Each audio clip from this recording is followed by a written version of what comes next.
Up next, we have a fireside chat with two remarkable individuals. Me and Hylom are going to give them a brief introduction before they come up to the stage here to sit down and have this discussion with us. So my name's Semyon Halgos, by the way. I'm actually from Dallas, Texas, but Denver is a second home to me.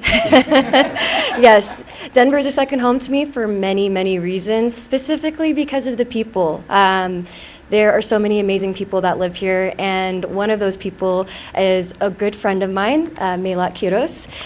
She studied undergrad in political science, and then she obtained her law degree, and then she worked at a law firm in New York. Many of you probably know her in this room as our future Congresswoman of Denver, Colorado, so let's give her a round of applause for that. But also one thing I wanted to say about Melat, outside of obviously the amazing feat that she beat Diana to get recently in the primary, is that it's a perfect representation of her willpower and her stride to always defend and work for the people. And so that is not just in her political career, that goes beyond that in her day-to-day life, and especially how she treats her friends. So I'm very honored to get to welcome her here today to be a part of this fireside chat. Awesome. Good afternoon, everyone. You probably all thought we were playing a trick on you. We are not Mr. Gebru and Melat. We tried to pull it off, but we couldn't. They had a stunned look anyways. My name is Hylom Tedesi, and I've served in the community for many, many years, helping with the forum, helping with TPN, and then professionally, Senior Vice President of Strategy and Operations for a company called AMROC. It is my pleasure to introduce this, I would consider to be a giant in our community. I've been following Mr. Gebru, honestly, for many years. I'm an observer of my people, and I've just been thoroughly impressed with the work that he's done. I will read his bio because it is quite impressive. He is a social entrepreneur, community organizer, an educator, an advocate, and a strategist who's been doing this for over 20 years. And he does not look like it, right? He's a young man who's done a lot in a very short period of time. And he's done this throughout the US as well as East Africa. He is the CEO of Black Lion Strategist, which is a public affairs and social impact consulting firm that advises clients across government, business, higher education, economic and workforce development, advocacy, and organizing, and nonprofit and philanthropic sectors as well. And he is also a philanthropist. He may not talk about it, but he contributes a lot of his time, capital, and energy as well in various capacities. He is also, we're not done yet, he's also a professor for public policy, advocacy, and American politics at practice of political science at Tufts University. And he's been doing that for the last 4 years. He serves in various governing and advisory boards in numerous institutions, very public-facing ones at that as well, holding leadership positions at ACLU of Massachusetts, at UMass Club, and also various leadership positions at Harvard. The one thing that I really love about him, though, he is true to his nature. He loves coffee, especially if there is ice cream next to that as well. But it has been a distinct pleasure and an honor to be able to introduce you, as well as Melat as well. Got to know her today. My wife is a huge fan of hers. She's jealous that I got to meet her first. But thank you for being able to be here with us today. Let's give them a warm welcome to the stage.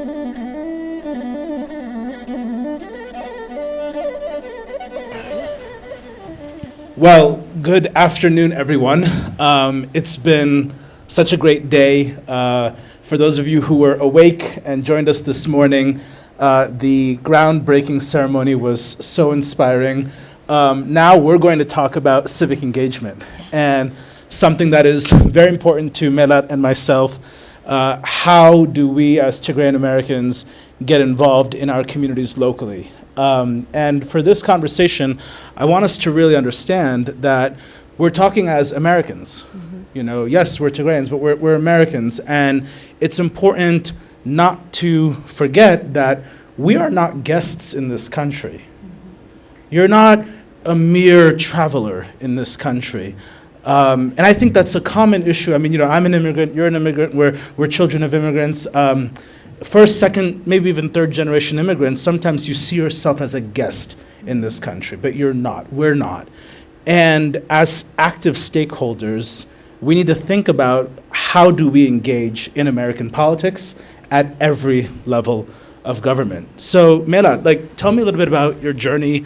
What was it for you that helped instill this idea of I'm an American? And you know, how did that manifest, whether that was in your family life or in your community growing up? Yeah. Well, you know, many folks in this room know my father, Asfalas and Haile Selassie. Is he here today? He's not here in the room right now. We still love him. We do. He's the one who instilled it in me. Okay. You know, my parents came in '98. They went through the naturalization process. I was really young. Once they finally completed it and everything, they had to choose a political party once they completed the process. And during the naturalization, during the picking of, you know, what political party he wanted to belong to, he was always keeping me abreast of his own learning about what it meant to be an American, what it meant, you know, the political dynamics in this country.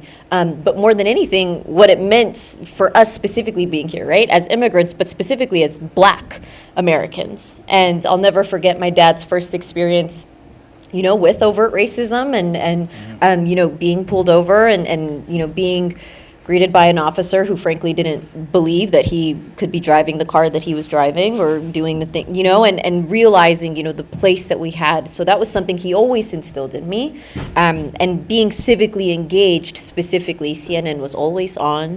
You know, he was always talking to me about who he was voting for, why he was excited about it, all of those things. But yeah, I'm curious for you, when did you kind of feel like you realized politically that this was kind of your calling, or at least social entrepreneurship?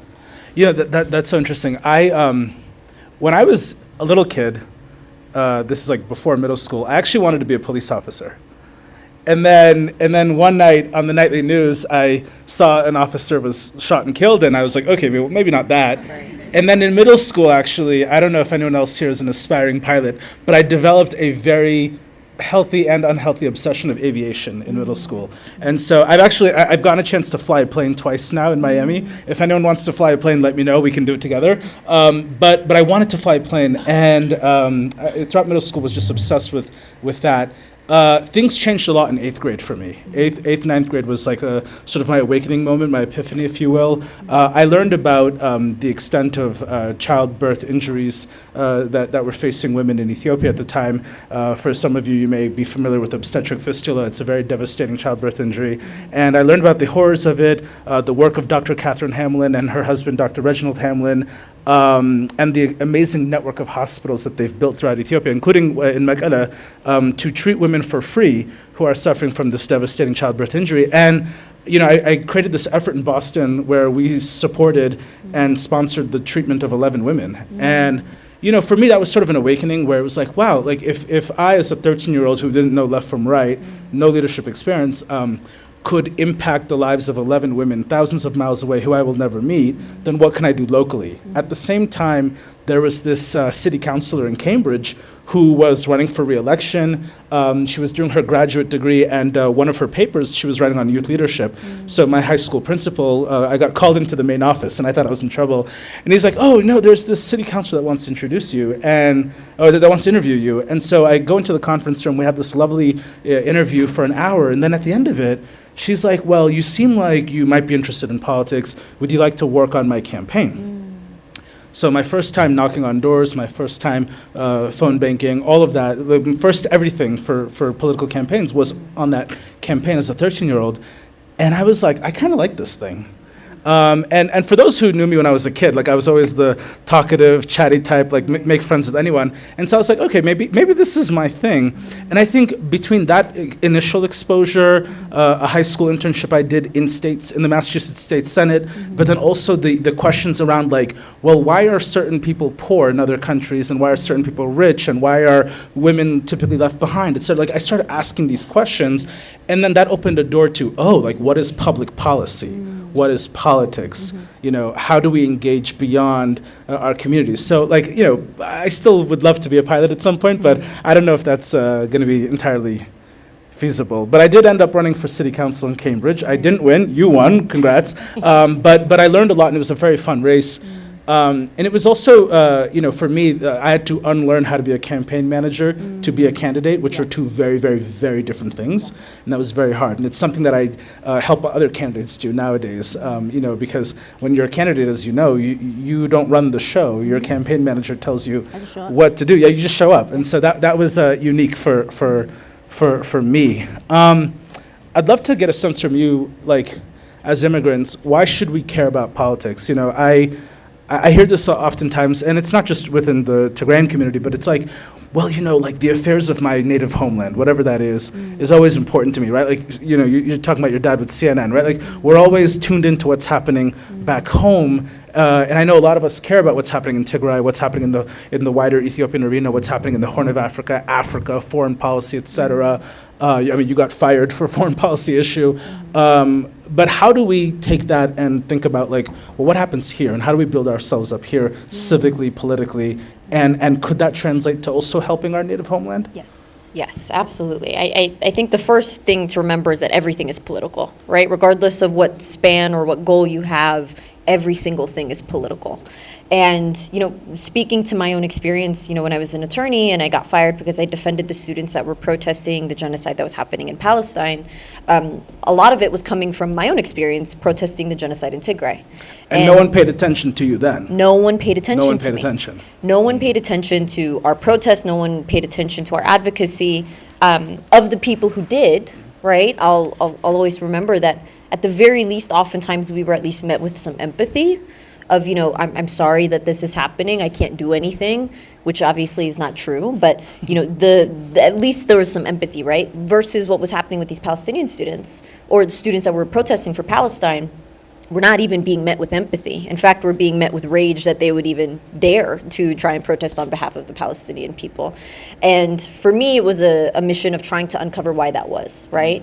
And understanding the different layers that were a part of this, decades-long conflict that has been happening in Palestine and in Israel, and understanding, why are our elected representatives advocating for our taxpayer dollars to fund the bombing of children, despite the fact that the vast majority of Americans are in disagreement with this policy, right? And that comes to a money and politics issue. That comes to a recognition of the impact and the influence that organizations like AIPAC were having, right? And then ultimately you realize that this is really just a question of power, who has it and who doesn't. And the same question could be made for what was happening in Tigray as well. The fact of the matter is that many people, the empathy that they gave us was just that, because they did not recognize any power belonging to the Tigrayan people, for which that housing is a human right. No one deserves to be sleeping on the street, right? That food is a human right, that every child should have their nutritional needs met, right? That education is a basic human right. All of these things, we understand it on a fundamental level, and yet our policies do not follow through in that way. And I think for a long time, we've engaged in a kind of politics that was done to us instead of one that has us at the helm, right? And that's how it was always meant to be, right? The founding of this nation literally begins with we the people. And I think the thing that I've been trying to remind folks is that at the end of the day, government is just the vehicle, right? Our society is built on a foundation of trust that we have with one another as fellow citizens. It is not with trust in government. In fact, our founders specifically did not want us to trust the government. They specifically built in these checks and these balances because they knew that it would be a corrupting force and that we would be responsible for keeping it in check. And because of that, the government is one that we have to be the one leading the charge on. And I think what we were able to do in our campaign was show that, this idea that the party is in charge of, the candidate that gets selected, the party is in charge of the platform that we're fighting for, is not only wrong, but is actually preventing us from actually progressing in the way that we want to. And the real power lies with us. And and not just power, but responsibility. We have a responsibility when we know that there are hundreds of thousands of Americans that are sleeping on the streets every single night, that there are tens of thousands of Americans that die every year because they don't have access to health insurance, or the fact that there are 1 in 6 kids in this entire country that are hungry. We throw out tons and tons and tons of food and waste, and yet 1 in 6 kids are hungry. That is a failure on us. It is not a failure of government. The government is just a vehicle of our responsibility, our agency. And taking back that agency, taking back that responsibility from the people who are trying to tell us how things ought to be is our only path forward. And so everything is political, and every single thing that we want to see changed in our government is on us. No one is going to come and give it to us, right? We can't wait for our turn or ask for permission. You have to take it. That's how power works. And that's what we did with this seat. We took it.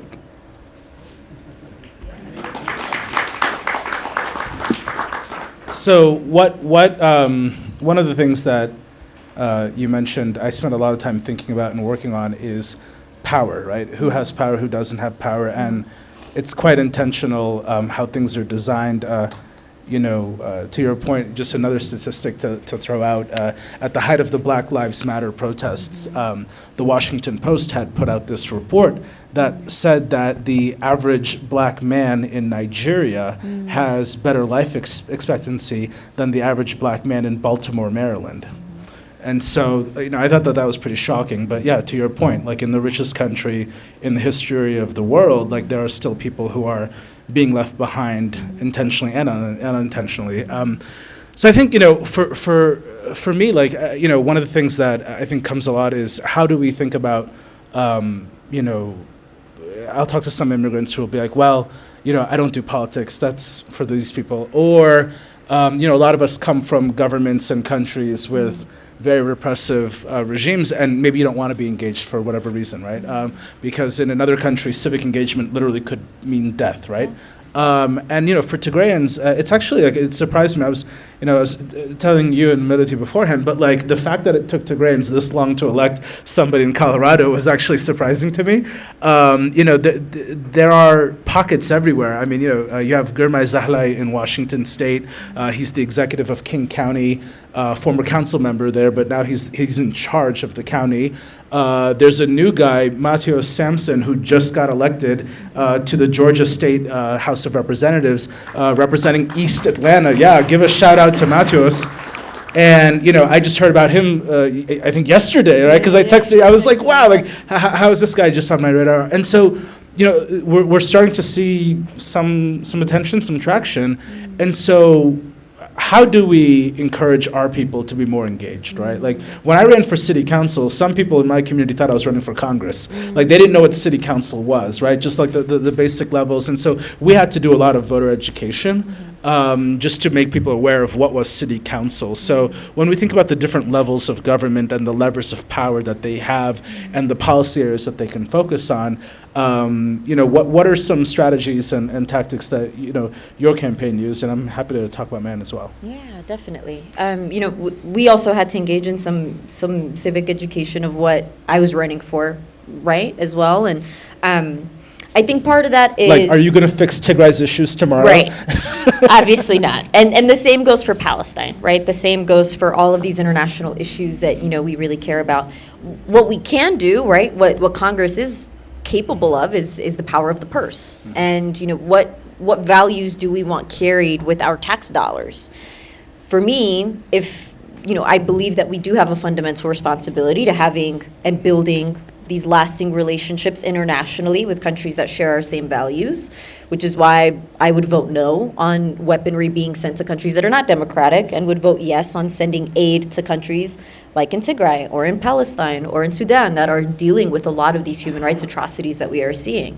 But it is really important to know what the office does and what they do for you as well, right? And so there are actually a great deal of folks in our community that had some kind of a relationship or an interaction with Congresswoman DeGette's office, right?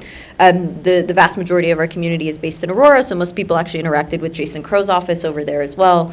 But Congress is, and your district office specifically, is the very first line of the federal government for you as a citizen, right? For you as a resident of your district. And a lot of folks interacted with this office specifically for immigration purposes, asking for assistance and help going through the process and everything. It's something that the Congresswoman did actually quite well, and I did commend her for while she was in office, and the same thing for, Crow, a little less better, but and that's the responsibility of us as voters to demand better from our representatives, right?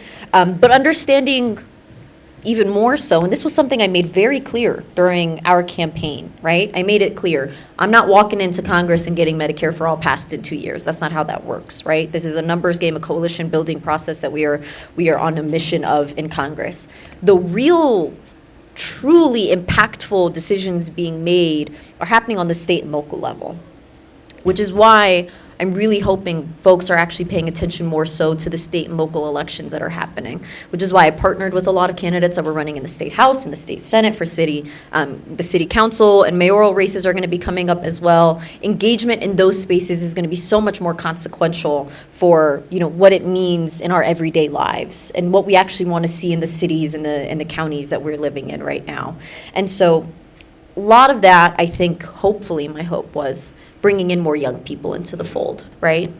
Not just within our own community, because I think a lot of the political education actually happens at the kitchen table. That's where I got politically educated. My dad was teaching me about all these different things that he was learning going through his naturalization process. And of course, parents, there's so much to learn from the kids as well, right? There's no one I've learned more from than my little sister, who is 7 years younger than me.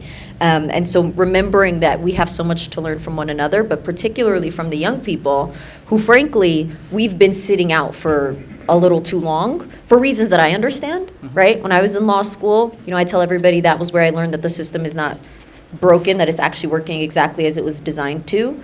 And that really kind of broke my spirit a little bit and made me believe there's really nothing to be done, which is why I went to a big law firm in the first place and, just wanted to retire and take care of my parents and call it a day. But that's no way to live, right? At the end of the day, the spirit of our people, the spirit of our community and our culture is to fight and to never give up.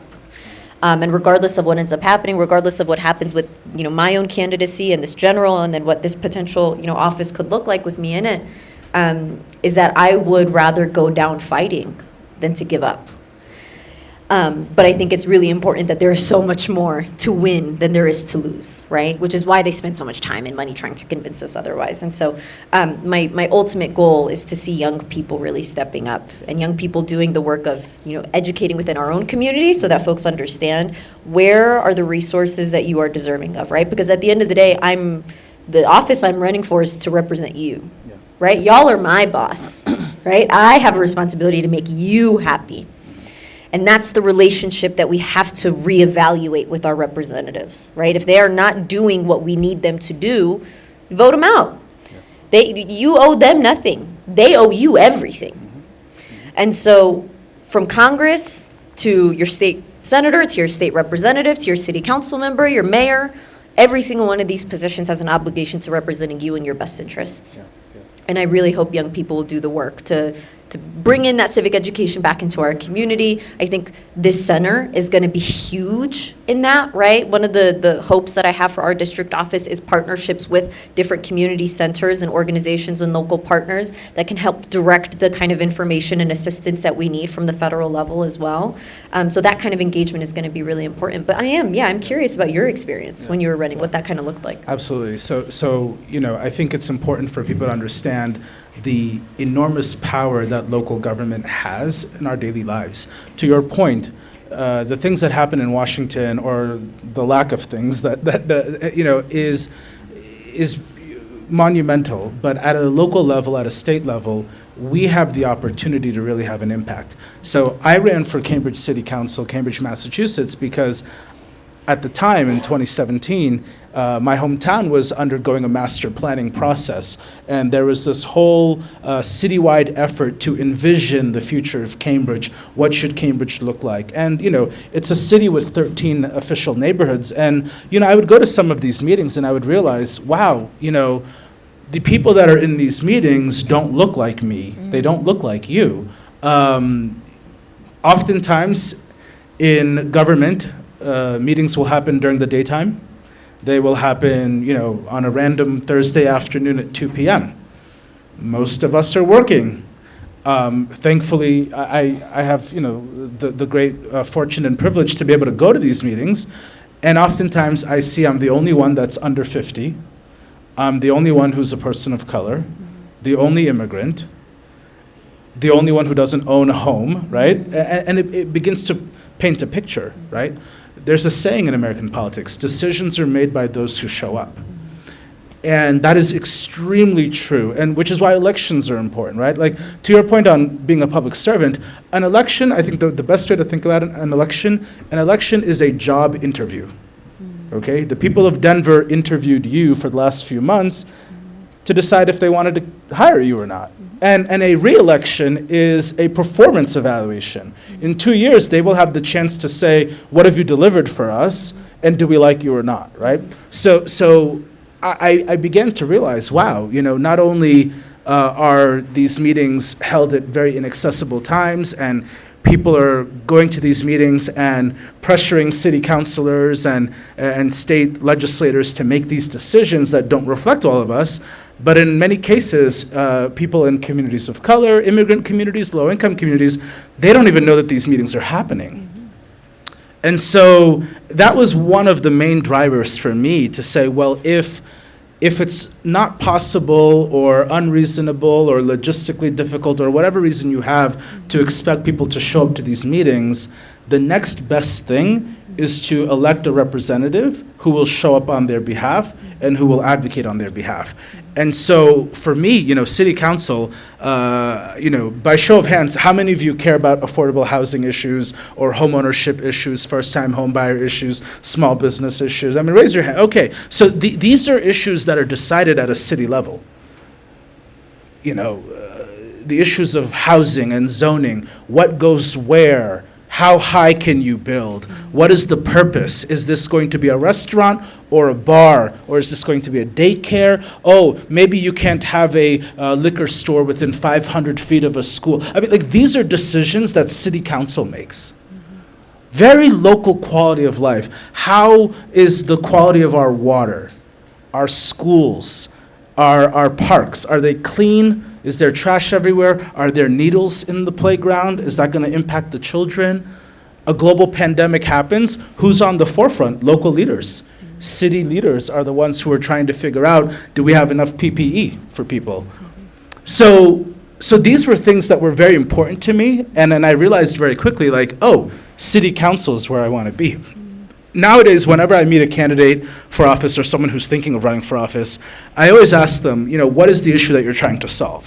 What is the thing that you truly care about? And then is the seat that you're running for going to be the seat that addresses those issues? Or are you running just for vanity and glory and, whatever else that comes with it? Why are you actually running? And I had to develop a very sharp answer. And my answer was, I'm running for Cambridge City Council for one reason. I want to have control over housing and zoning issues. I want to have control over affordability issues. These were very important issues to me growing up. And so I wanted to make sure that these were issues that, I benefited from an enormously wealthy city that took care of my mother and me, right? And I want to make sure that no one gets left behind in a city like Cambridge, where roughly a third of the people are immigrants. 61 languages are spoken in the public schools. Every day going to school was like going to the United Nations. I mean, literally, you had friends from everywhere. And so understanding the role of government, right? Like if I had a friend who in the pandemic had an issue with his unemployment insurance, right? And he called me and he was like, Sam, like I haven't gotten my unemployment checks in a while and I don't know who to talk to and whatever. And I was like, well, who's your state representative? And he said, I don't know. And I was like, okay, well, give me your address. And so we look it up together and I'm like, okay, this is your state representative. He called her office. That afternoon, one of the legislative assistants worked with him, and within 1 week, all of his back pay was deposited to his account.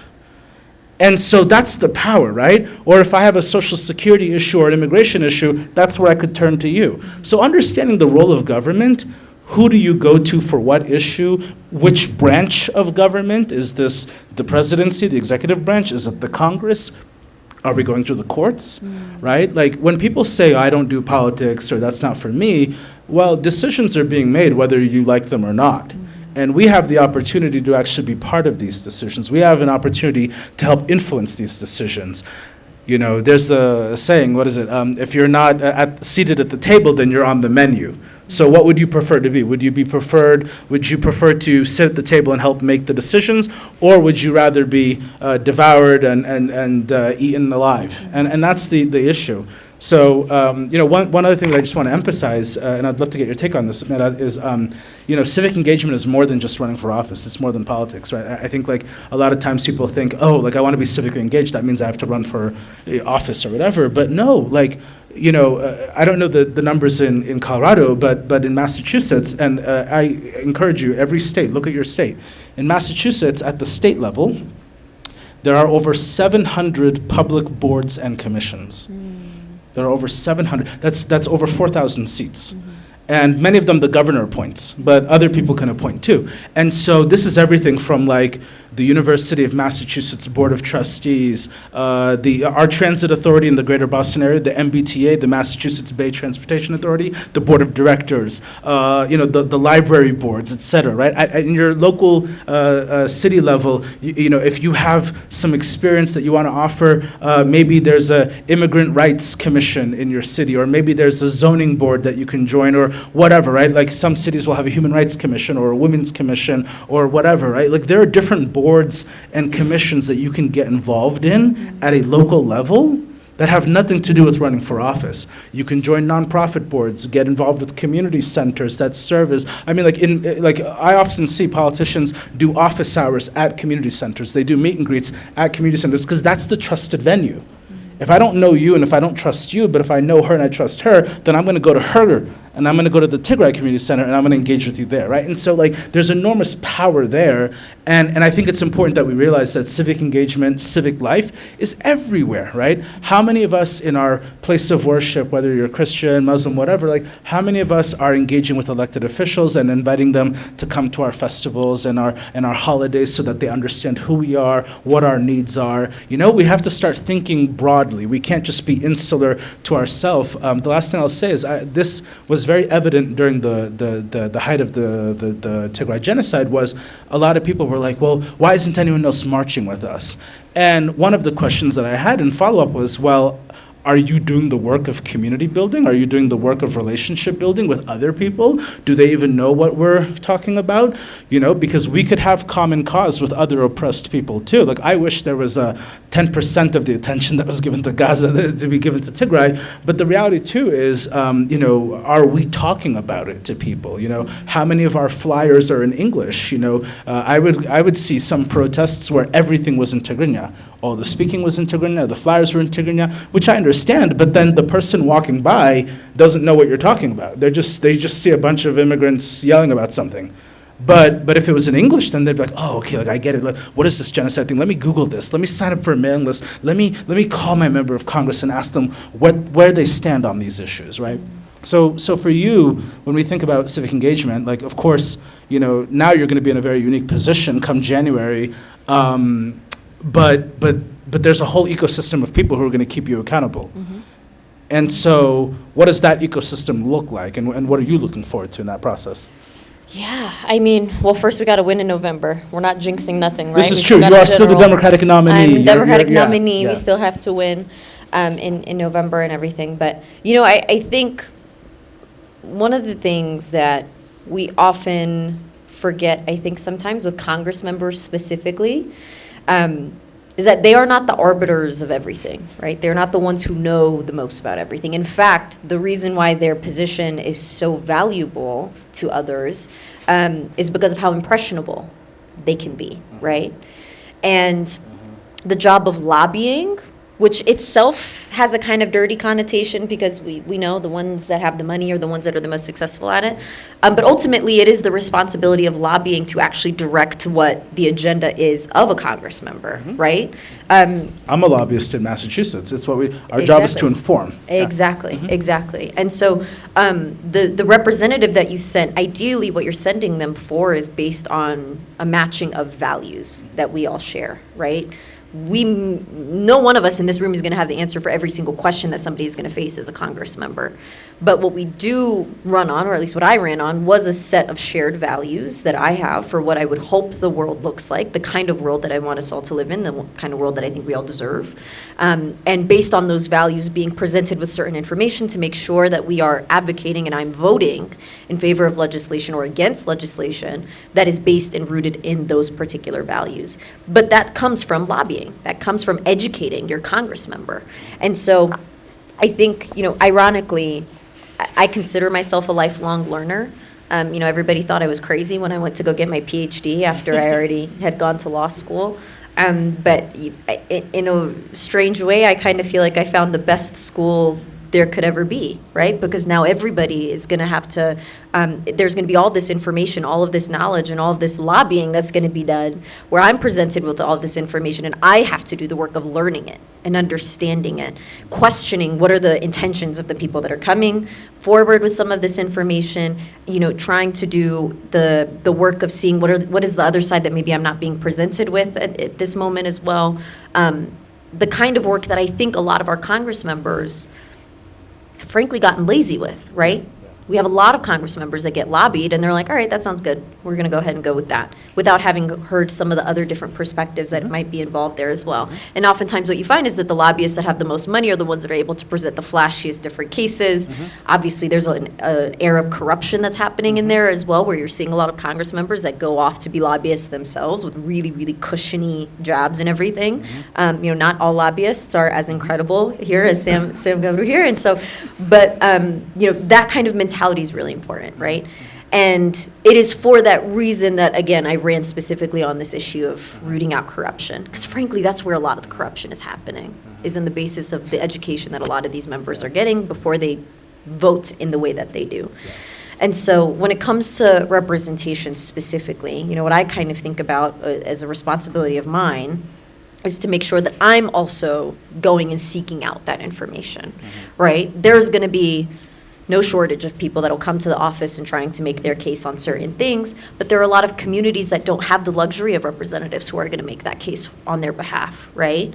As somebody who came from the experience of advocating for Tigray and seeing how little, openings we had to be able to have those kinds of conversations sometimes, I understand what it means to have to go and seek it out myself. What community is out there that is suffering under a kind of plight that we actually would have an opportunity to try and help from Congress, that they don't have the means or the avenues to be able to get there themselves. And so that's kind of the way that I envision the office. That's kind of what I envision my responsibility as a potential, Congress member for this district.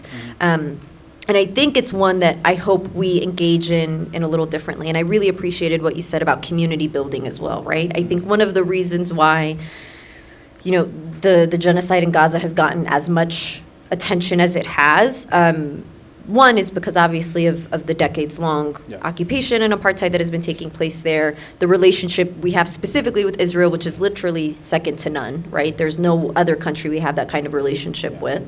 But also because I think what advocates of Palestine and of Gaza had done really, really well was articulating the intersectionality of the plight of Palestine with the plight of much of the global South, right? With the plight of much of the minority communities here in the United States, right? Every single dollar that we send in a bomb abroad is a dollar lost for the hungry child here in America. And so some of those kinds of relationships are really only born out of that kind of community building, right? Where you talk to other communities about their plight and you see where a lot of that interconnectedness exists as well. Yeah. You know, politics is very funny.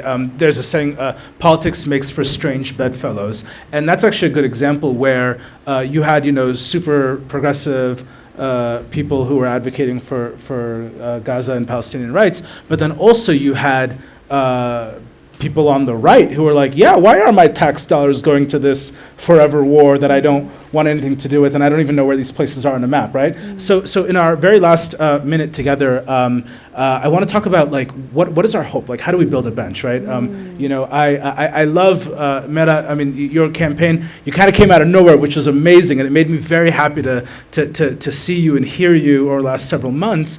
But how do we build a bench, right? How do we continue, right? If leadership is the art of making yourself irrelevant, how do we build a bench so that, I look at, like, for instance, Irish Americans or Italian Americans, Armenian Americans, in Massachusetts, we have a lot of Armenians that are in office. California has a lot of Armenians. Like, how do we build that bench? You look at the Somali community, Somalians in Minnesota, like, they're taking over the entire state in all levels of government, which is really amazing. I want to give a shout out. She's not here today. She's preoccupied, but there's this amazing young woman from Atlanta, Fana Melas. I'm sure some of you know her. Fana is like a little sister, little daughter to me. I'm the biggest fan of hers.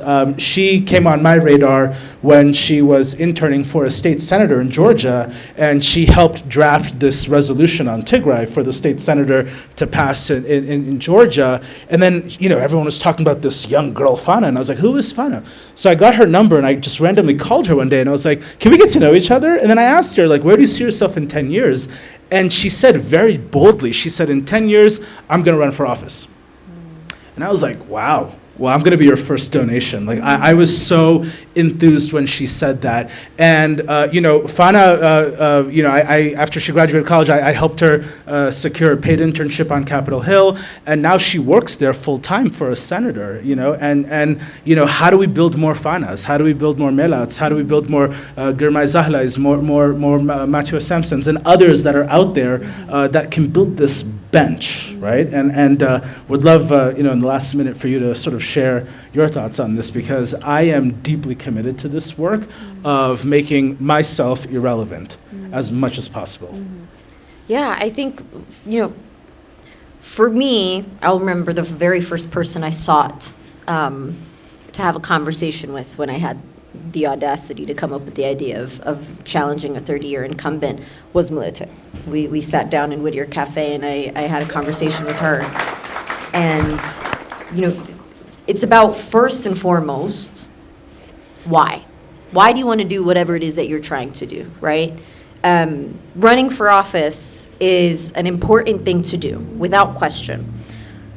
I never would have ran for this office if it wasn't for the why that I have, which is getting money out of our politics. That's the thing that I want to do. And frankly, if there was another way to do it without having run for office, I probably would have, because there is a lot of baggage that comes with running for office, right? I mean, I imagine everybody here saw some of the attack ads that came out against me, the attacks that are kind of coming on my family, on our community, the risk and the sacrifice that comes with that. Is not one that I'm trying to scare people away from, but it's one that has to be considered when you consider running for office, right? So what's your why? What is the thing that you want to do? And you really articulated this beautifully when you were talking about your own run for city council as well. And then if you decide on what that why is, you identify a position where you would get the kind of power that you would need to enact the change that you believe in, right? Seek out those who have either done what you're looking to do successfully or have been in the kind of rooms where they can give you the kind of advice that would be necessary for helping in that way. Obviously, Melat was the first person that I wanted to talk to in that conversation. The way that she has built the kind of communities, the relation or the persons who could help you on that front. And I think the other thing, and I think you articulated this as well yourself too, is don't pull up the ladder behind you, right? Whatever you figured out that worked well for the thing that you did, share that with others, right? Share that particularly with the younger people, right? There are a lot of things that I learned in running for office. There were a lot of things I learned as running as an insurgent candidate, right? Challenging an incumbent. And there are a lot of things that I will now have to seek out and learn from others about what their experience was going into Congress as somebody who took out an incumbent, right? There are different relationships and experiences that come with those kinds of things, and making sure that I'm passing that on to the next group, right? One of the things that I talk about a lot is that the experience that I'm going to have potentially getting into Congress when we win in November is going to be very different than the experience that the squad had in 2018, right? AOC, Ilhan Omar, Rashida Tlaib, all of these women experienced something that no one will ever have to experience again because they experienced it first, and they've now made themselves available to make sure that anybody who's coming in under the same circumstances doesn't experience it in the same way. And our responsibility as people that are coming into positions of leadership is to do the same for those who come after us. And so the advice that I have for young people, you know, I think is the same as always, right? Is to seek out those who have done it before or who have done it well, learn from them, take the same cues, and also chart your own path, right? But really, I think the most advice to give is to those who are already in those positions of power and the responsibility that they have to make sure that they are making that path as easy as possible for folks to follow them through. And I think it's particularly important, not just for our community in Tigray, but communities of the global South, period, right? There's a certain reckoning that we are going to have with the global world order as it exists today, and the way that it fundamentally will have to shift going forward, right? The responsibility that we have as Americans, the recognition that is going to be required of us, of the exploitative and extractive nature that we play on the global scale and the global stage, is only going to be challenged if we are getting represented by people who understand that on a fundamental level, right? And that means getting more immigrants into office. That means getting more people who have heritage in the global South into office, because that's where those decisions are made specifically. And so know what it is that you care about. Know what your why is. Seek out those who can help you most. And then if you are in a position where you have succeeded in a way that no one has before you, make sure that you're not the last person to do so. As a friendly reminder, you talk about young people. You're 29. I'm 30. I'm 34. So we're still young. Okay. I know in Tigray they often will say "Qol'atina," right? So we're still Qol'at. So don't worry. But thank you so much to the Tigray community of Colorado for your exceptional work, for hosting us this weekend. Thank you to the Tigray Communities Forum of North America, and just for everybody being here today and building community. Like, you are what is going to get us through the finish line. So thank you, Melat.